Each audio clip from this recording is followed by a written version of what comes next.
Pandemi COVID-19 berdampak pada proses belajar mengajar di sekolah. Para murid diharuskan untuk belajar dalam jaringan daring dari rumah masing-masing atau sistem pembelajaran jarak jauh. Meski ada yang sudah diizinkan melakukan sekolah tatap muka dengan ketentuan wilayahnya sudah zona hijau atau aman COVID-19. Kebijakan pendidikan di masa pandemi ini diambil untuk memprioritaskan kesehatan dan keselamatan peserta didik, pendidik, tenaga pendidikan, keluarga, dan masyarakat. Namun, belajar dengan metode daring tak lepas dari sejumlah tantangan. Belajar jarak jauh ternyata menambah tanggung jawab orang tua, yakni mengurus rumah dan mempersiapkan sekolah sistem daring. Di sisi lain, tak semua siswa mampu belajar daring dengan aman dan nyaman di rumah. Mereka terkendala sinyal hingga harus menuju bukit ataupun terkendala biaya untuk membeli kuota internet. Untuk itu, guru-guru yang mengajar mereka punya tanggung jawab moral untuk memberikan materi pengajaran meski menghadapi sejumlah tantangan dan hambatan, khususnya bagi mereka yang berada di daerah terpencil dan susah jaringan internet. Kini kita akan bahas lengkapnya di Indonesia Bicara. Ya, pemirsa, menghadapi pandemi COVID-19, Kemendikbud telah memutuskan metode pembelajaran tetap diberlakukan secara daring. Hal ini dikarenakan hampir seluruh wilayah di Indonesia masih masuk kategori zona kuning, orange, bahkan zona merah. Sementara peserta didik di zona hijau diperbolehkan menggelar pembelajaran tatap muka dengan sejumlah persyaratan. Namun dalam prakteknya, baik siswa maupun guru dan orang tua menghadapi sejumlah tantangan dalam melakukan kegiatan belajar mengajar.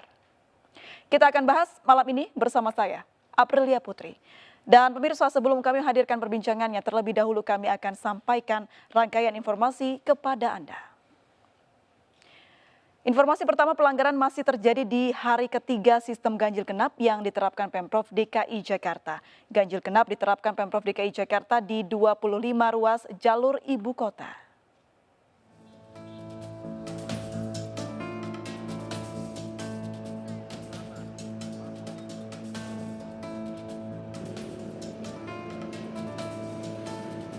Sosialisasi terus dilakukan sebelum diberlakukan sanksi denda pada Kamis besok. Aturan ganjil genap ini diberlakukan demi menekan mobilitas masyarakat. Ganjil genap diberlaku setiap hari kerja mulai pukul 6 pagi hingga 10 pagi dan dilanjutkan kembali pukul 4 sore hingga 9 malam.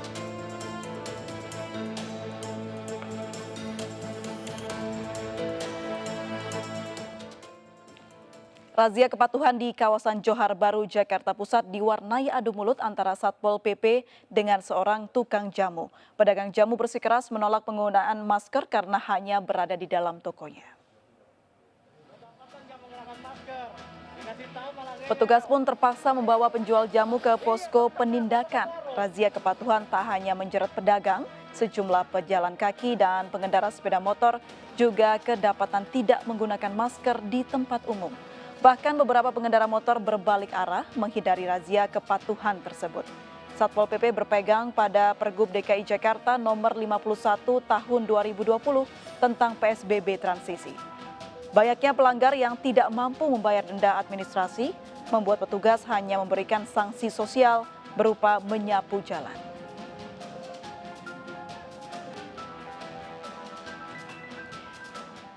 Ya, pemirsa, setelah 4 pegawai terkonfirmasi positif COVID-19, Komisi Pemilihan Umum KPU Pusat melaksanakan uji swab bagi seluruh pegawai dan komisionernya.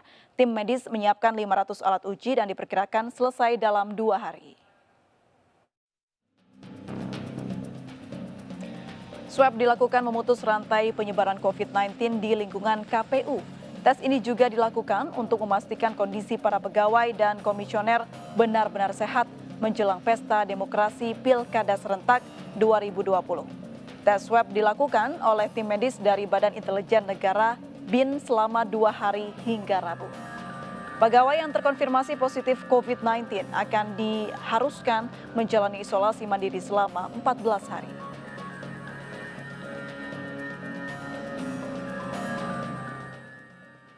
Pemirsa, meski berstatus zona kuning COVID-19, sejumlah sekolah di Kabupaten Tulang Bawang Barat, Lampung telah melakukan pembelajaran tatap muka. Pembelajaran digelar dengan protokol kesehatan ketat, bahkan memberikan sanksi bagi siswa yang melanggar.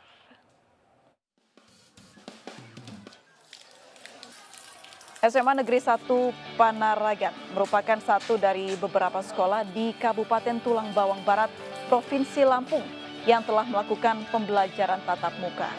Siswa-siswi dan guru harus mengenakan masker, mencuci tangan dengan sabun, dan menjalani pemeriksaan suhu tubuh.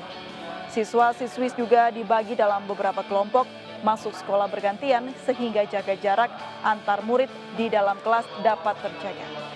Sekolah juga menutup kantin dan meminta siswa-siswi membawa bekal dan air minum dari rumah.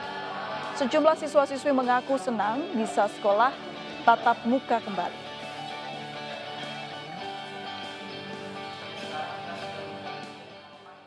Ya, pemirsa, salah satu kendala dalam pembelajaran jarak jauh atau online adalah keterbatasan kuota internet. Namun pemerintah Kota Mojokerto, Jawa Timur memberikan kuota internet gratis bagi siswa SD dan SMP untuk belajar di rumah. Kuota internet gratis diambil dari anggaran biaya operasional sekolah BOS nasional tahun 2020. Kuota internet gratis ini diberikan melalui satu provider telekomunikasi seluler dengan kartu paket data yang dirancang khusus hanya untuk pelajaran daring. Para siswa yang harus belajar di rumah mengaku sangat terbantu. Selama ini untuk belajar online atau daring diperlukan biaya besar membeli kuota internet hingga ratusan ribu rupiah. Kuota internet gratis untuk pelajar ini diperoleh dari pengalihan dana biaya operasional sekolah nasional atau BOS. Pemkot Mojokerto telah membagikan 16.000 kartu perdana seluler dengan kuota belajar. Kuota internet gratis ini akan diberikan mulai bulan Agustus hingga Desember mendatang. Iya, jadi anak-anak kan langsung Pemirsa, kita akan lanjutkan dialog bersama pengamat pendidikan Pak Andreas yang sudah hadir di studio. Tetap bersama kami di Indonesia Bicara.